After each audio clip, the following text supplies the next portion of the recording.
Hello, my friend, John LaRuffa here with another Unbiased unboxing. In this episode, we're going to take a look at Gates of Gold, the other expansion for Viscounts of the West Kingdom. Even though it's a little late, I finally picked it up a copy, so let's get started. Okay, folks, and as usual, please like and subscribe to my YouTube channel if you haven't done so already. If you have, I really do appreciate the support. Thank you very much. So with the Gates of Gold, on the back here, kind of similar to the Keeper of the Keys, you don't see a lot of what you've got going on, and maybe that's just because that's all there is in there. I'm not sure, probably, but the expansion boxes are kind of tough, right? Because you can't really see how they interact or how they look completely because it's not a full game. So I'll give them that a little bit, and that is what it is. All right. And again, just like the other one, Keeper of the Keys, price tag was a little high, which is why it kept me from getting into them for so long. I finally decided to bite the bullet anyway and pick this one up too. All right.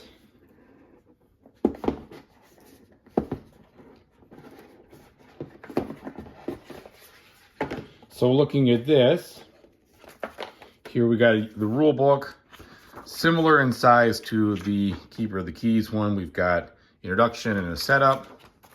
Jumping right into these new boards, manuscript boards, King's Orders, and Outsider cards. And then some bonus buildings, endgame scoring, etc. And then how it interacts with the solo play. All right, so taking a look at this now. All right, so you have these tiles here, medium, or I'd say thin, thin cardboard, but luckily it's pretty rigid, so it's not a big deal. So these looks like these must go below your player board itself, and that's how you're kind of putting things together.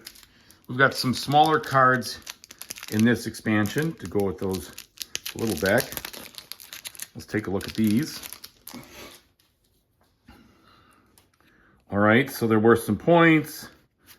Looks like, again, I don't have an understanding yet of the rules of this expansion, so I can't comment on them.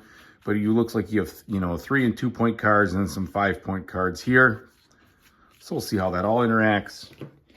And then a pretty thick deck of additional cards of the normal size.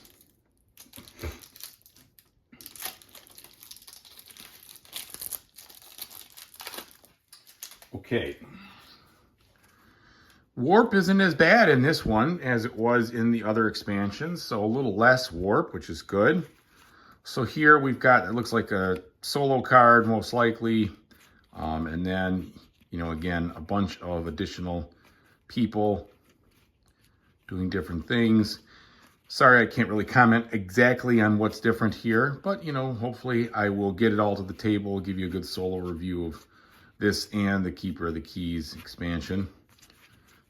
Card artwork looks just the same as, the previous stuff, which makes total sense. Card quality is fine.